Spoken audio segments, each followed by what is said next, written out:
Of Plusing. Hope you're doing well. Hope life is treating you well. I hope the new season is doing you fantastic.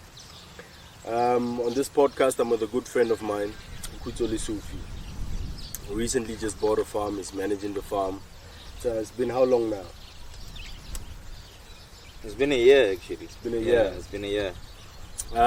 The purpose of this podcast and what I want to discuss with him is how did he manage to improve his security? What are things that he's taking seriously and not taking lightly? Because it's been a year, you just moved to a new environment, you don't know the employees that well, you don't know the surrounding that well, and it's very important for you as a farmer to feel safe on your property, and so that your employees also feel safe, and not just you as the farmer, but so that your employees as well feel safe on the farm, and that you guys can farm in peace and prosper. How's that, Maji? No, I'm well in you. No, can't complain. No. So we're going to jump straight into it. What are the things that you can share with us or with all the farmers that are watching? How did you go about improving security on the farm? Well, luckily we bought the farm. It had a electric fence, a proper electric fence. Yeah. And then, but the wrong thing was there was no lighting. So I got here, put up spotlights all over. So that is the first thing, and then the other thing, doing my car license. Also my employees are doing the car license. So yeah. How's that process? I think surely a lot of farmers would like to know what is the process of getting your gun. No, the process of getting a gun, it's very simple. There are actually just 4 steps to it. First, you go for training, right? You go for training. It's either you can find a government institution or a accredited training center, right? So you do your trainings there. You're gonna do your test. It's like an exam. So you have to study. You have to study. You have to know the laws. There's laws. There are actually many laws behind that govern the firearm, right? So you do your training, you write your test, your exam, and then all of that you do at the training center. At the training center, right? And then you do your practicals, right? Yeah, you do your practicals in terms of you're gonna actually handle.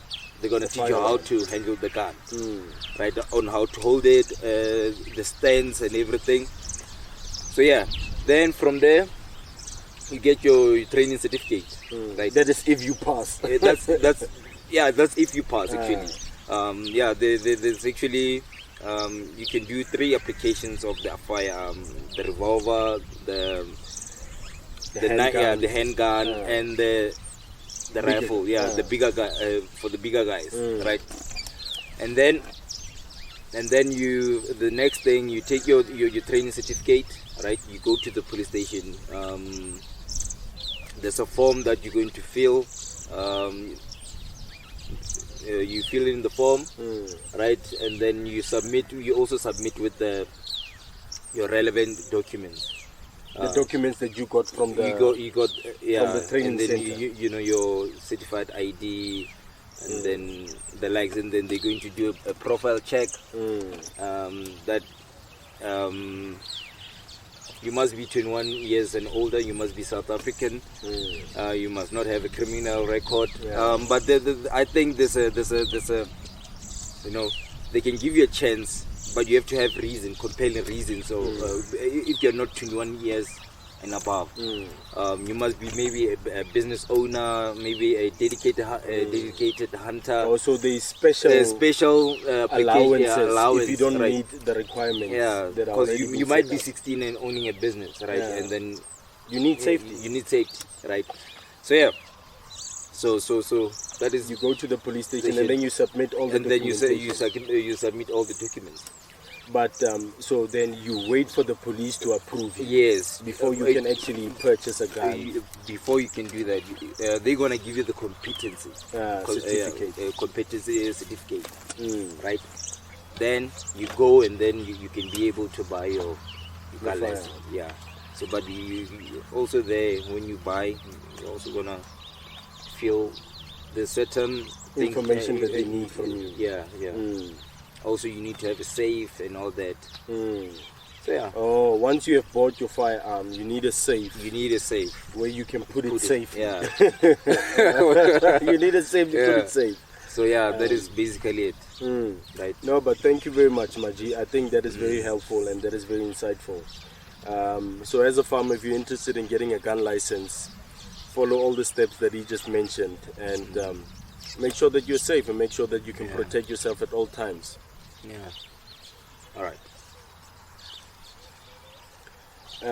So no matter override. No, my G. It's okay.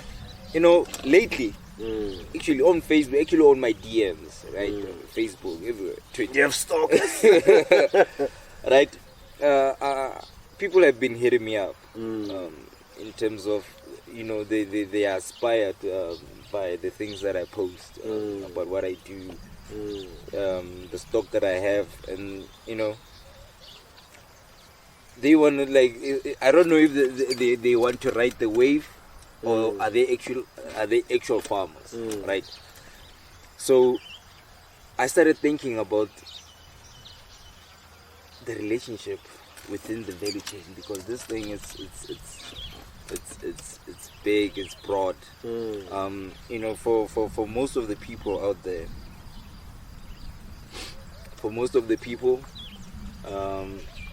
people don't have the capital to do the whole value chain, right? So we have a lot of people that want to go into farming or that are doing farming, right? So I started thinking about this thing. Okay, sharp gents, let's you know, we should as African farmers, right, help one another improve the value chain, right? You cannot do everything by yourself, or you can do it if you have the capital, but if for most of us that do not have the capital, let's try and help each other. Right? Take care of one sector of the value chain, or one part of the value chain. Let me talk about beef production, right? Beef production, it goes like this: there's breeding, there's backgrounding, there's feedlotting, there's abattoir, right? And then there's retail. Yes, there's wholesale, there's retail. Yeah. Right? So that is the value chain. So you can't do everything if you don't have the capital. Right? So, okay, Sharp. Many people, when I ask them, okay, Sharp, when I do home, what do you want to do at home? What is the end goal? They don't have, I don't know, but I just want to have cows. Right? So it's almost an ego thing. You don't have a business plan. They don't have a business plan, or okay, Sharp, this is what I want to achieve. Right? So that is the problem that I saw. And I guess just to highlight the importance, if you don't know what you want to achieve, you don't know what you need to achieve that, because you don't know what you want to achieve. Basically, right? So I think it's of most importance to highlight this thing, value chain. Okay. Level up breeding. You okay, Sharp, you have cows, you have land. Most people have land, right? Not most people, but some people have land. They have land. Okay, Sharp, do breeding. Do breeding alone. Okay, and then backgrounding and feedlot, they are not far apart. They can actually be one thing. One person thing, right? can manage it on a farm. Right. So do breeding. You do breeding and supply me as the feedlot. Right, instead of me going to the auction and buying cattle winners there, and the auctioneers getting a commission. You know, they're taking a commission from you, they're taking a commission from me, right? As the feedlot, as the buyer, right? So Sharp, you do the breeding, I do the feedlot, and then let's get another person who's doing the abattoir, or maybe the abattoir, doing that whole process. And let that person specialize on that part, right? And then let's get another person who's doing who's doing wholesaling, the wholesaling, right? So now we can do I don't know if should I say a cooperative, or but a relationship. We can formalize a relationship so that we can control the price to the consumer, right? Instead of relying on the commercial farmers, we can actually do this by ourselves. Right. Establish our own relationships, our own networks. Because the whole value chain it's we're increasing the profit margin. We can do profit sharing in a way. If we look at those different elements, right? So, but first, I really wanted us to talk about the importance of credit score, right? Just before we go into credit score, and I will come back to that. Into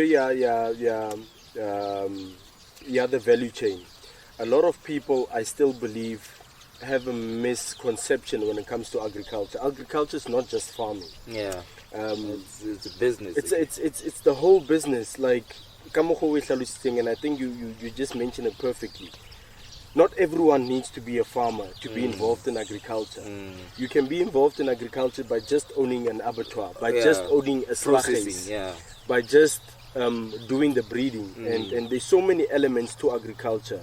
So if you are interested in agriculture, it's not just about farming. It's you can be involved in there's logistics. Who transports your cattle from here, point A to point B? Exactly. So anyone watching interested in agriculture, you don't necessarily have to be a farmer. Then we go into credit score. Why do you think that is important? Okay, we living in an era where credit is of most importance, right? You need your bank, you need financial institutions. Your financial institution, right? As a farmer, it's of most importance to have your credit score if you want to scale. Right? If you're going to need funding or financial input, your credit score can act as it can support you, right? If you need to scale, if you need external capital. I think let's just clarify that, because most people just know that on credit score, but don't really understand what does it mean when we talk about credit score. Credit score is basically you need to have some form of debt. And debt is not just a negative thing, it's not just a bad thing. You need some form of debt.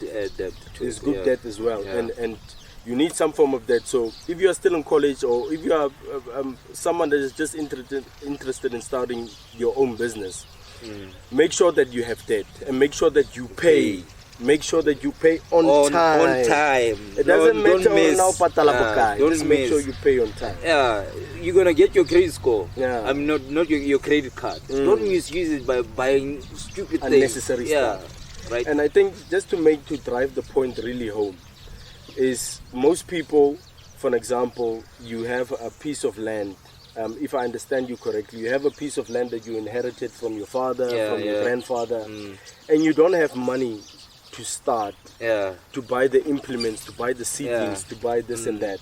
But if you have a good credit score, you can go to the bank and ask for a credit card or ask for a loan, for an example. And then you have, all of a sudden, you have 20,000 that you can start farming with. And then you pay off that with the profits from that.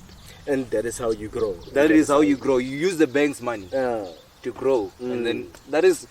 You can check. There's a whole lot of people that are talking about this. Use the bank's money, though.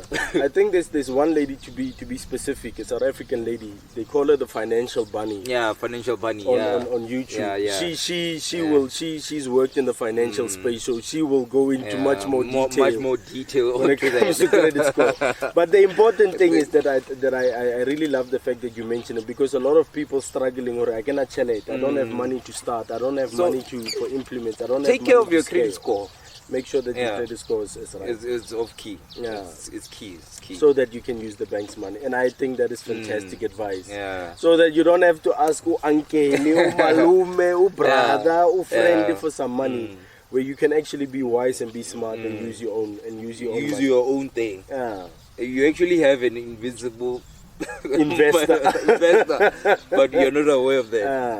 Yeah. So that is of key importance, and I thank you very much for bringing that up. And so to sum up our conversation real quickly, you talked about value chain, the importance of understanding the value chain of the business that you are in, right, and making sure that you have a vision and you know which role you want to play in that value chain. If you want to be a breeder, just be a breeder. If you want to be that, just be that.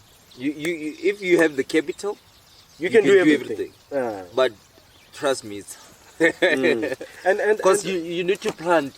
There's a whole lot of things that goes into the value chain, and it's a mess if you try to do it.